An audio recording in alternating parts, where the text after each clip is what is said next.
চলছে দ্বিতীয় ধাপে দেশের ১৫৬ উপজেলায় ভোট যুদ্ধ। কেন্দ্রে বাড়ছে ভোটার, ২৪টিতে হচ্ছে ইভিএমে ভোট। নির্বাচন সুষ্ঠু করতে নিরাপত্তা জোরদার।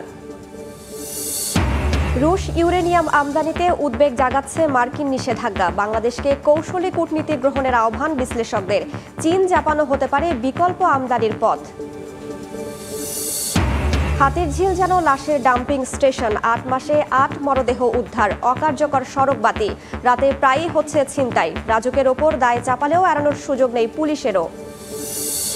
চোরাই পথে আসা ভারতীয় চিনিতে ৬ লাখ বাজার। বস্তায় ভরে নতুন ব্র্যান্ড। জড়িত রাঘব বোয়াল সহ সরকারি কর্মকর্তারাও দাবি ব্যবসায়ী সমিতির। চিনি শিল্পে ধসের আশঙ্কা।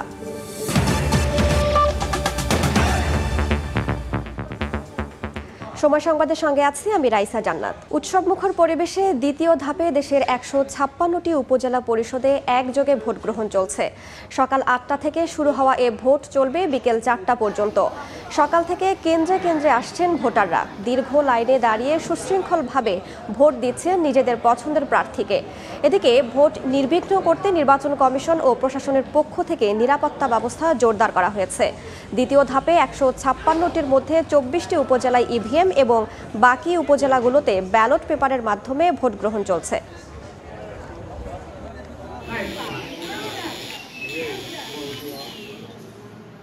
ভোটের পরিবেশ অত্যন্ত সুন্দর। অস্ট্রেলিয়া সিডনিতে থাকি। আসলে আমি আসছি এই ভোট দেওয়ার জন্যই। নির্বাচন খুব সুষ্ঠু হচ্ছে এবং ভোট দিয়ে আমি খুব খুশি হয়েছি। জীবনে মেশিনে দেয়নি, এইবার বছর মেশিনে দিছি, ভালোই হয়েছে। প্রত্যেকটা কেন্দ্র এবং প্রত্যেকটা এলাকাতে যেন সুস্থ এবং একটি সুন্দর শান্তিপূর্ণ ভোট যাতে অনুষ্ঠিত হয় সেই লক্ষ্যে আমরা পর্যাপ্ত আইন শৃঙ্খলার লোক আমাদের বাহিরে আছে। উপজেলা নির্বাচনের খবর জানাতে এই মুহূর্তে খুলনার ১৩খাদা উপজেলায় রিপোর্টার আব্দুলাল মামুন রুবেল আছেন, ব্রাহ্মণবাড়িয়ায় আছেন উজ্জ্বল চক্রবর্তী এবং কক্সবাজারের চকরিয়াতে আছেন সুজাউদ্দিন রুবেল। প্রথমেই সরাসরি যাচ্ছি আব্দুলাল মামুনের কাছে।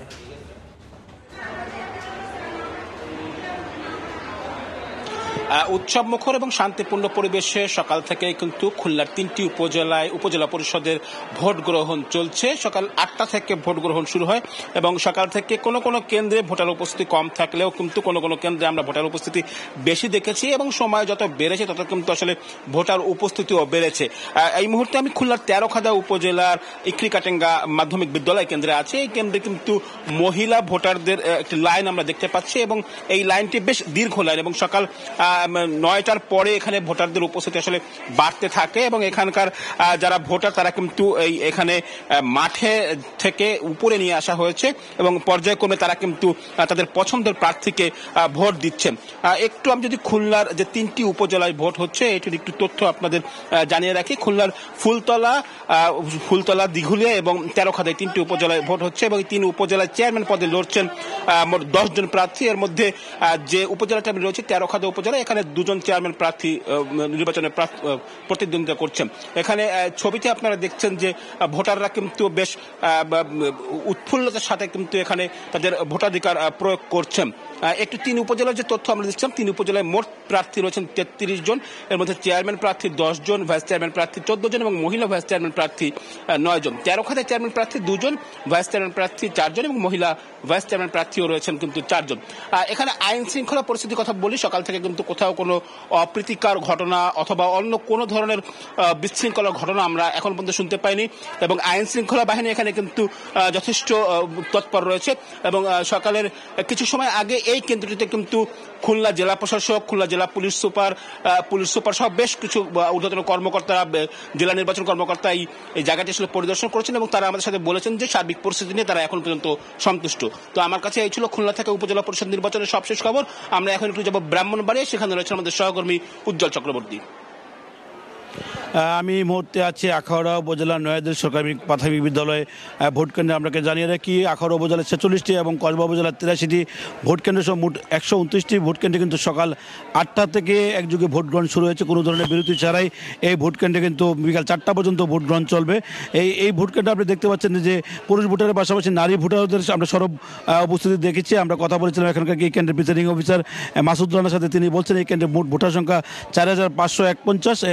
ইতিমধ্যে ইতিমধ্যে কিন্তু বেশ ভোটাররা কিন্তু তাদের ভোট প্রয়োগ করেছেন। আপনি কিছুক্ষণ আগে ভোট কেন্দ্রের স্থানীয় চেয়ারম্যান অর্থাৎ এখানকার যে মোগরা ইউনিয়ন পরিষদের চেয়ারম্যান এম এ মতিন তার লোকজন দলবল নিয়ে কিন্তু এই কেন্দ্রটিতে বিশৃঙ্খলার চেষ্টা করেছিলেন। স্ট্রাইকিং ফোর্স এবং আইনশৃঙ্খলা বাহিনীকে এসে কিন্তু তাদেরকে এখান থেকে বের করে দেন।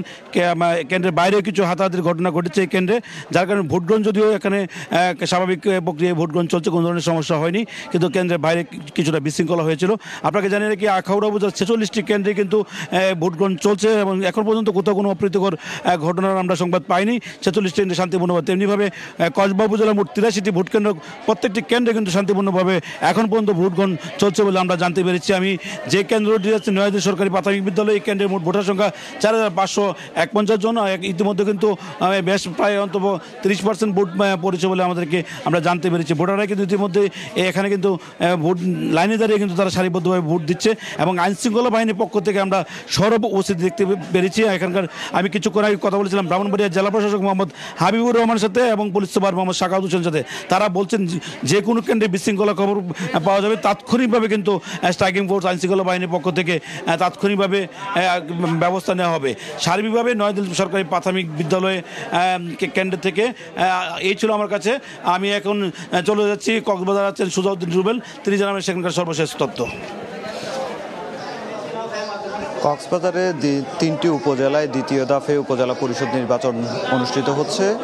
এর মধ্যে রয়েছে কক্সবাজারের ঈদগাঁও উপজেলা, চকরিয়া উপজেলা এবং সবশেষ হচ্ছে পেকুয়া উপজেলা। এই 3টি উপজেলায় এবারে উপজেলা পরিষদ নির্বাচন ইভিএম এর মাধ্যমে হচ্ছে। আমরা এখন যেখানে দাঁড়িয়ে আছি আসলে দেখতে পারবেন যে ভোটারের দীর্ঘ লাইন।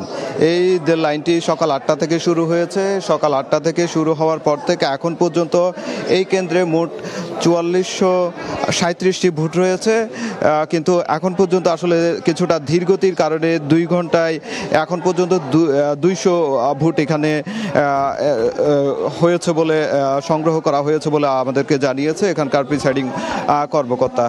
তবে তারা চেষ্টা করছেন দ্রুত সময়ের মধ্যে কাজটি সম্পূর্ণ করতে এবং দ্রুত ভোটারদের যাতে তারা ভোট দিতে পারে সেই ব্যবস্থা নেওয়া হচ্ছে। এরই মধ্যে আমরা লক্ষ্য করেছি ভোটারের আশপাশে যে ভোট কেন্দ্র রয়েছে সেই ভোট কেন্দ্রের আশপাশে উৎসবমুখর পরিবেশ, সেখানে ব্যানার ফেস্টুনে ছেয়ে গেছে এবং পাশাপাশি যারা এখানকার যারা কর্মকর্তারা রয়েছেন এবং আইনশৃঙ্খলা পরিস্থিতি নিয়ন্ত্রণে যারা রয়েছেন তারাও কিন্তু আমরা দেখতে পাচ্ছি তারা সর্বোচ্চ চেষ্টা করছেন যাতে সুশৃঙ্খলভাবে এই যে ভোটের যে কার্যক্রম সেটি যাতে ভোটাররা যাতে এসে দ্রুত সময়ের মধ্যে ভোট দিতে পারে।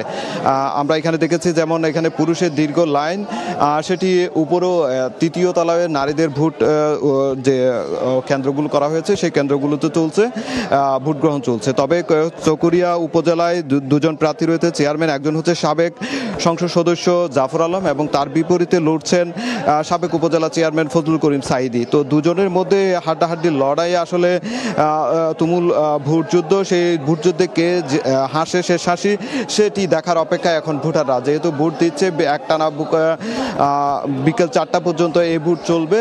আমরা লক্ষ্য করেছি যারা ভোট দিতে এসেছেন তারা দীর্ঘ লাইনে দাঁড়িয়ে আছেন, তাদের মধ্যে এটি সন্তুষ্টি রয়েছে। তারা যে দীর্ঘ লাইনে এসে দাঁড়িয়ে সুশৃঙ্খলভাবে ভোট দিতে পারছেন সেটির জন্য অনেকটাই তারা প্রশাসনকে ধন্যবাদ জ্ঞাপন করেছেন এবং তারা বলছেন যেহেতু একটি সুষ্ঠু ভোট দেওয়ার যে চারপাশের যে পরিবেশ সেটি তৈরি করা হয়েছে, যার কারণে তারা খুবই নিরাপদভাবে এবং সুশৃঙ্খলভাবে তারা ভোট দিচ্ছেন। আর অন্যদিকে কক্সবাজারে ঈদগাঁও উপজেলায়ও উপজেলা পরিষদ নির্বাচন হচ্ছে, সেখানে 5 জন চেয়ারম্যান প্রার্থী লড়ছে এবং কক্সবাজারের পেকুয়া উপজেলায়ও নির্বাচন হচ্ছে, সেখানে 4 জন প্রার্থী রয়েছে। সেখানে আসলে আওয়ামী লীগের অনেক বহিষ্কৃত নেতাও কিন্তু এখানে ভোটে লড়ছেন। সেক্ষেত্রে ভোটের পরিবেশটা উৎসবমুখরভাবে হচ্ছে এবং ভোটটা সুশৃঙ্খলভাবে হচ্ছে বলে ভোটাররা জানিয়েছেন। তো এ ছিল আমার কাছে চকরিয়া থেকে উপজেলা পরিষদের 2য় দফে যে ভোট চলছে, ভোট গ্রহণ চলছে, সেটি সবশেষ। উপজেলা নির্বাচনের খবর জানাতে সরাসরি যুক্ত ছিলাম কক্সবাজার, ব্রাহ্মণবাড়িয়া ও খুলনায়। রুশ ইউরেনিয়াম আমদানিতে মার্কিন নিষেধাজ্ঞা উদ্বেগ জাগাচ্ছে বাংলাদেশের জন্য। অতীতে দেখা গেছে মার্কিন নিষেধাজ্ঞা প্রভাবিত করে অন্য দেশকেও। তবে বিশ্লেষকরা মনে করেন নিজেদের কৌশলী কূটনীতির ওপর নির্ভর করছে সবকিছু। ফারুক ভূঁইয়া রবিনের রিপোর্ট। বহু বাধা পেরিয়ে রূপপুর পারমাণবিক বিদ্যুৎ কেন্দ্র যখন পরীক্ষামূলক উৎপাদনে যাওয়ার দ্বার প্রান্তে, তখন পারমাণবিক জ্বালানি ইউরেনিয়ামের স্বাভাবিক প্রাপ্যতা নিয়ে উঁকি দিচ্ছে নতুন উদ্বেগ। আর এই উদ্বেগের নেপথ্যে রুশ ইউরেনিয়াম যুক্তরাষ্ট্রে আমদানিতে নিষেধাজ্ঞা জারি করে প্রেসিডেন্ট জো বাইডেনের সাম্প্রতিক এক আদেশ। কারণ নিজেদের নিষেধাজ্ঞা নানাভাবে অন্য দেশের উপর চাপিয়ে দেওয়ার বহু নজির রয়েছে যুক্তরাষ্ট্রের। জলজলে উদাহরণ আছে রূপপুরের বেলায়ও। 2022 সালের ডিসেম্বরে রূপপুরের মালামাল নিয়ে এলেও রুশ জাহাজ উরসা মেজর বাংলাদেশের বন্দরে ভিড়তে পারেনি কেবল মার্কিন নিষেধাজ্ঞার কারণে। সে বছর রাশিয়া স্বল্প মূল্যে জ্বালানি তেল সরবরাহের প্রস্তাব দিলেও সে সুযোগ বাংলাদেশ নিতে না পারার অন্যতম কারণ ছিল একই শঙ্কা। যদিও নিয়মিতই রুশ জ্বালানি তেল আমদানি করছে প্রতিবেশী ভারত, আর এটিকেই উদাহরণ হিসেবে নিয়ে সমাধানের উপায় বাতলে দিচ্ছেন কূটনীতিকরা। ভারত মার্কিন যুক্তরাষ্ট্রের সাথে যুক্তি দেখালো যে আমার অর্থনীতির জন্য এই তেল আমদানিটা খুব জরুরি, কারণ আমি যে পরিমাণ তেল আমদানি করি বিকল্প কোনো সূত্র থেকে আমি এটা সহজে আমদানি করতে পারবো না, এবং এই যুক্তি মার্কিন যুক্তরাষ্ট্র গ্রহণ করলো। আমাদের শিক্ষণীয় বিষয় হিসেবে একটা দৃষ্টান্ত ভারত যেভাবে কাজটা করেছে। আমার ধারণা যেহেতু আমার জ্বালানি নিরাপত্তার খুব জরুরি একটা উপাদান হচ্ছে নিউক্লিয়ার পাওয়ার প্ল্যান্ট, এবং সেটাকে যদি যুক্তিগ্রাহ্যভাবে আমরা মার্কিন যুক্তরাষ্ট্রের কাছে তুলে ধরতে পারি তাহলে এই বিষয়ে ছাড় পাওয়া সম্ভব। এখানে নির্ভর করে আমি কূটনৈতিকভাবে তাদের সাথে কতটা যুক্ত থাকতে পারছি, কতটা যুক্তি দিয়ে তাদেরকে আমরা বোঝাতে পারছি। তবে যদি মার্কিন নিষেধাজ্ঞার গ্যাড়াকলে আটকেই যায় রাশিয়া থেকে ইউরেনিয়াম আমদানি, তখন কি উপায়? এভাবেই তো ডেসক্রিপশনটা তৈরি করা হয়েছে যাতে করে যদি ইন কেস ইভেন রাশিয়াও তো বন্ধ করে দিতে পারে। ইন দ্যাট কেস তাহলে কি আমাদের একটা যে 80 বছর চলার কথা বা 60 বছর চলার কথা সেটা বন্ধ হয়ে যাবে। Then we can import fuel from other countries. আমাদের আশেপাশে তো অনেক আছে, why not China, why not Japan. নিষেধাজ্ঞার বিষয়ে রাশিয়ার পরমাণু শক্তি সংস্থা রোসাটম বলছে মার্কিন এই অবস্থান ব্যাহত করবে বৈশ্বিক পরমাণু শিল্পের স্থিতিশীলতা। ফারুক ভিয়া, রবিন, সময় সংবাদ, ঢাকা। মাউন্ট এভারেস্ট জয়ের 2 দিনের মাথায় প্রথম বাংলাদেশি হিসেবে চতুর্থ সর্বোচ্চ শৃঙ্গ লোটসে জয় করলেন বাবর আলী। আজ বাংলাদেশ সময় 6টা 5 মিনিটে লোটসে চূড়াতে পৌঁছান তিনি। এর আগে গত 19 মে বিশ্বের সর্বোচ্চ শৃঙ্গ মাউন্ট এভারেস্ট জয় করেন বাবর। বাংলাদেশের সময় তখন ভোর 6টা 5 মিনিট। বিশ্বের চতুর্থ শীর্ষ শৃঙ্গ লোৎসে চূড়ায় গেলেন বাবর আলী, যার মধ্য দিয়ে প্রথম বাংলাদেশি হিসেবে এভারেস্ট ও লোৎসে জয় করেন এই পাহাড়প্রেমী। দেশের ইতিহাসে বাবর আলী প্রথম ব্যক্তি যিনি একই অভিযানে 2টি 8000 মিটার পর্বত সামিট করেছেন, আর এর মধ্য দিয়েই পর্বতারোহণের ইতিহাসে নতুন এক অধ্যায়ের নাম লেখালো লাল সবুজের বাংলাদেশ। এর আগে গত 19 মে বিশ্বের সর্বোচ্চ শৃঙ্গ মাউন্ট এভারেস্টের চূড়ায় লাল সবুজ পতাকা উড়িয়ে মাথা উঁচু করে দাঁড়ান চট্টগ্রামের বাবর আলী, যার মধ্য দিয়ে দীর্ঘ 11 বছর প্রতীক্ষার পর এভারেস্টে উড়ে লাল সবুজের পতাকা। চলতি বছরের 1 এপ্রিল নেপালের উদ্দেশ্যে দেশ ছাড়েন চট্টগ্রামের বাবর আলী। পেশায় ডাক্তার বাবর আলীর পাহাড় চড়ার নেশায় যুক্ত হবে আরও নতুন শৃঙ্গ, এমন লক্ষ্যে এগিয়ে চলেছেন তিনি। আয়েশা সিদ্দিক, সামিয়া, সময় সংবাদ, ঢাকা। পাশের ডাম্পিং স্টেশন যেন হাতির ঝিল। দিনের আলোয় সবুজের সমারোহই যেন রাতে নগরবাসীর জন্য আতঙ্ক। প্রায়ই ঝিলের পানিতে মিলছে লাশ। পুলিশের তথ্য বলছে গত 8 বছরে হাতির ঝিল থেকে 27 মরদেহ উদ্ধার করা হয়েছে। এজন্য রাজুকের ওপর দায় চাপালেও বিশেষজ্ঞরা বলছেন পুলিশও এড়াতে পারে না এই দায়। নিবিড় সাহার রিপোর্ট, ছবি তুলেছেন ওমর ফারুক ও শেখ নাহিদ। পুরোটাই অন্ধকার। আলো জ্বালানোর পর স্পষ্ট হলো আমার অবস্থান হাতির ঝিলে। এক পাশে সড়ক, অন্য পাশে ঝিল, মাঝখানের এই ওয়াকিংওয়ে, যার সিংহভাগ অংশই রয়েছে অন্ধকারে। আর এই অন্ধকারের সুযোগ নিচ্ছে অপরাধীরা।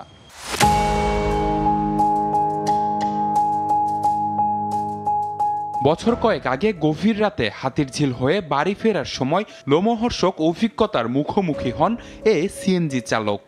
দুইটা লোক একটা বস্তা টাইনে নিয়ে ফালাই দিল, তো বস্তাটা ফালাইলো, বস্তাটা অনেক ভারী মনে হয়েছিল, তো ভয়ে আর সামনে যাই নাই। আর চোখের সামনে অনেক কিছুই দেখেছেন সিএনজি চালক শাহ আলম। বেশিরভাগ মাইকু দিনে গাড়ি দিনে ওই সাইডে ফেলাইছে জায়গা। রাত যতই বাড়ে ফাঁকা হতে শুরু করে হাতির ঝিল। সড়ক বাতিগুলো যেন এক প্রকার অকার্যকর, আর ওয়াকিংওয়ে গুলো যেন এক অন্ধকার জগৎ। রাতে 3টা বাজে এই সময় আইতাম নছিলাম, ওইটাম পুরা কোনার মধ্যে এখানে সিএনসি আটকাইছে, ফলা পাইনি। যখন আর্মিদের নিয়ন্ত্রণে ছিল হাতির ঝিল, ওই সময় অনেক সিকিউর ছিল। ছোট বাচ্চা কাচ্চা ফালাইয়া দেয়, ফলিতিন ফেসাইয়া, দেখা গেছে যে নারী বুড়ি সুদ দেয়, চোখ ফুটে না মুখ ফুড়ে না। হাতিরঝিল এবং বাড্ডা থানার পরিসংখ্যান বলছে গত ৮ বছরে হাতিরঝিল থেকে মরদেহ উদ্ধার হয়েছে ২৭টির বেশি। গত ৮ মাসেই উদ্ধার লাশের সংখ্যা ৮টি। সব মিলিয়ে স্থানীয়রা বলছেন যেন লাশের ডাম্পিং স্টেশন হয়ে উঠেছে হাতিরঝিল। ক্যামেরাগুলো উপরে লাগানো, অনেক উপরে, যার কারণে জুম করলে অনেক সময় কাছাকাছি কোনো জিনিস অস্পষ্টতা আসে আর কি। অভিযোগের সত্যতা স্বীকার করে রাজধানী উন্নয়ন কর্তৃপক্ষের আশ্বাস আলোচনা করে সমস্যা সমাধানের। পুলিশের কথা যেহেতু রেফারেন্স বলেছেন, আমরা তাদের সাথেও আবার কথা বলে সমন্বয় করে কোথাও স্থাপন করলে ভালো হবে। ডেফিনেটলি আমরা আপনাদের এই প্রস্তাবটা নিয়ে আমরা ওনাদের সাথে সমন্বয় করে আমরা কাজ করবো ইনশাল্লাহ। যদিও অপরাধ বিশেষজ্ঞরা দুই পক্ষেরই গাফিলতি দেখছেন। হাতিরঝিল তারা তৈরি করে দিলেন, আর এখন যারা এটি নিয়ন্ত্রণ অথবা দেখভাল করছেন, তাহলে কি যারা তৈরি করে দিলেন তারা ছাড়া এটি দেখভাল করা যথাযথভাবে হবে না, এরকম একটা বাস্তবতা দাঁড়িয়ে যাচ্ছে কিনা। সংশ্লিষ্টদের সদিচ্ছা এবং যৌথ উদ্যোগ না নিলে হাতিরঝিলে অপরাধ কমানো সম্ভব নয় বলে মত বিশেষজ্ঞদের। নিবিড় সাহা, সময় সংবাদ, ঢাকা। আজ শুরু হচ্ছে বাংলাদেশের বিশ্বকাপের ড্রেস রিহার্সাল। স্বাগতিক যুক্তরাষ্ট্রের বিপক্ষে 3 ম্যাচ সিরিজের প্রথম টি20তে মুখোমুখি হবে টাইগাররা।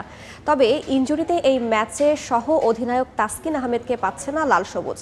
হিউস্টনের প্রেইরি ভিউ ক্রিকেট কমপ্লেক্সে ম্যাচ শুরু হবে রাত 9টায়।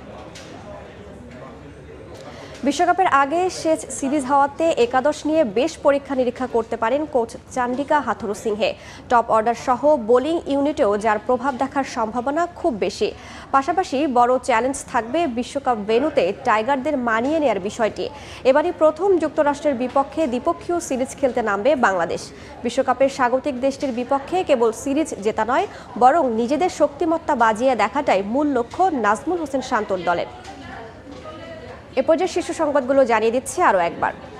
চলছে দ্বিতীয় ধাপে দেশের 156 উপজেলায় ভোট যুদ্ধ। কেন্দ্রে বাড়ছে ভোটার, 24টিতে হচ্ছে ইভিএমে ভোট। নির্বাচন সুষ্ঠু করতে নিরাপত্তা জোরদার। হাতিরঝিল যেন লাশের ডাম্পিং স্টেশন। 8 মাসে 8 মরদেহ উদ্ধার, অকার্যকর সড়ক বাতি। রাতে প্রায়ই হচ্ছে ছিনতাই। রাজুকের ওপর দায় চাপালেও এড়ানোর সুযোগ নেই পুলিশেরও। এই ছিল সময় সংবাদে। এ সময়ের বাণিজ্য নিয়ে ফিরছি কিছুক্ষণ পরে, সঙ্গেই থাকুন সময়ের।